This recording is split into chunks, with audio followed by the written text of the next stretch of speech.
Okay, the tutorial zone is called Outbreak.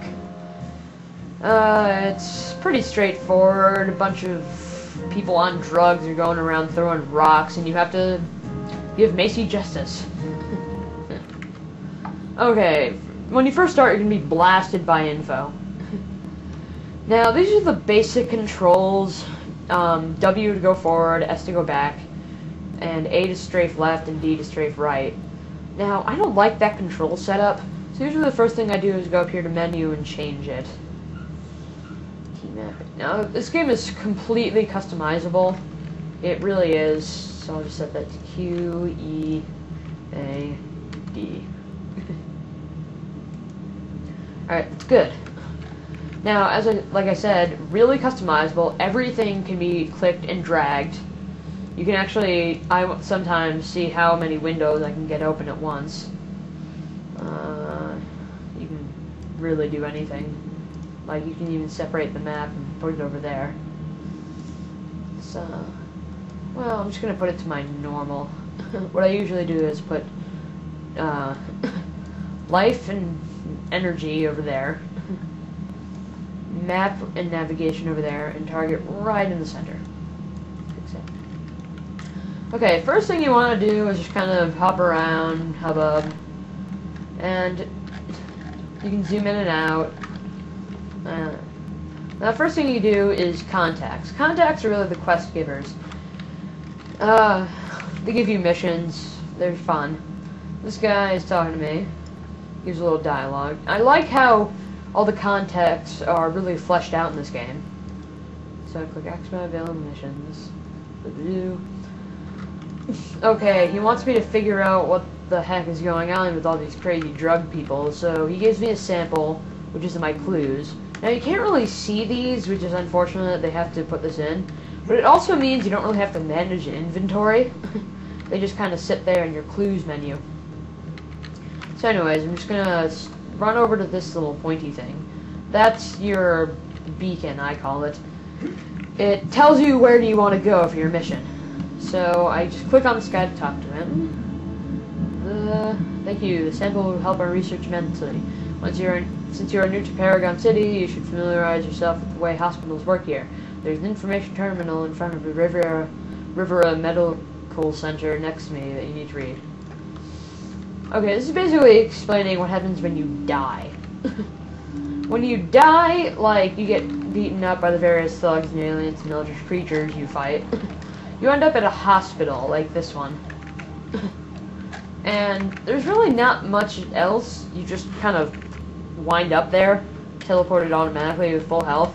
Problem is walking back, but it's a lot better than WoW, for instance, because you can use whatever speed-enhancing powers or whatever you have. And if you don't really feel like doing anything, you can just kind of wait there for no penalty. At the higher levels, whenever you die, you get something called XP debt, which means that whenever you get XP, you lose some of it to try and pay off. It's basically death and taxes. Alright, so I dropped off the thing, and I gotta go back to Officer Flint. And as you can see, there are other players running around me. You can talk to him, say hi. Now, he's gonna introduce me to a new contact. Officer Parks. Now, he's down there. Now as I'm running, these are some important menus up here. We have our contact list, which are all your contacts, and they're people who help you give your missions and such. Mission lists, which has to do with, yeah, you list your missions. You can only have 3 at a time, which is kind of annoying, but they're really fun. Clues are just little tidbits of info you need to know about a mission, saying what the heck you're doing. Like if you have to recover an artifact or learn some information. Finally, badges. Badges are the real collectibles of this game, and they're pretty prestigious. You get them for all kinds of things, from playing the game for long enough, to beating 1,000 of a kind of enemy, to going to a special hidden place. And they're just a lot of fun to collect.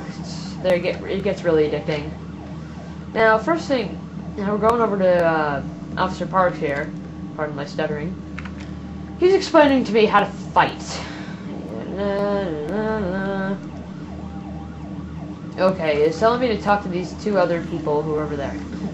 Now, down here on the bottom right are my powers. These are just the various super things you can do. This one's a basic punch.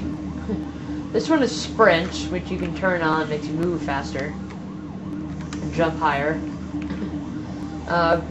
This game is pretty vertical, which I like a lot. You can go fly and jump and stuff. This is my rock armor, which I had to pick. Now I'm covered in mud and shit. Pardon my language. And that increases my defense. And of course, I have the mace, which I can use to bash people, even though it's kind of tiny. So anyways, gotta talk to this guy. Alright, he's gonna explain conning. Now, as in any MMO, both the players and the monsters have levels. And in this game, when you click on a monster, or mob as they're called, their name will be of a certain color, determining how strong it is in relationship to your character. Now, it goes from gray, which you can barely even see, to green, blue, white, yellow, orange, red, purple. Purple are really freaking hard. Now, interestingly, there's also 3 separate difficulty things for various enemies. There are minions, lieutenants, and bosses, and as you might expect, they get harder and harder depending on their rank. And the minions you can fight about 8 at a time. It might be close, but it's fun. Your guys flying everywhere and you pwn them utterly. Lieutenants are a little harder, and they usually are supports. And the bosses are really tough, take a lot of damage to kill, and usually have really exotic special abilities.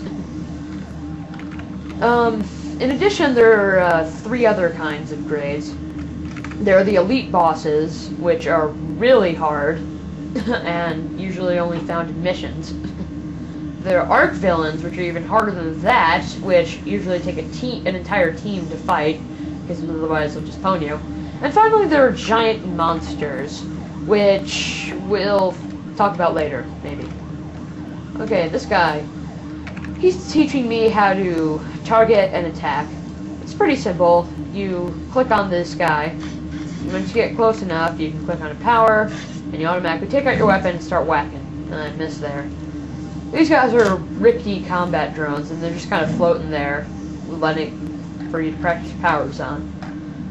And I don't really have a lot at the beginning. That's one of the game's drawbacks. At the very beginning, it's kind of slow.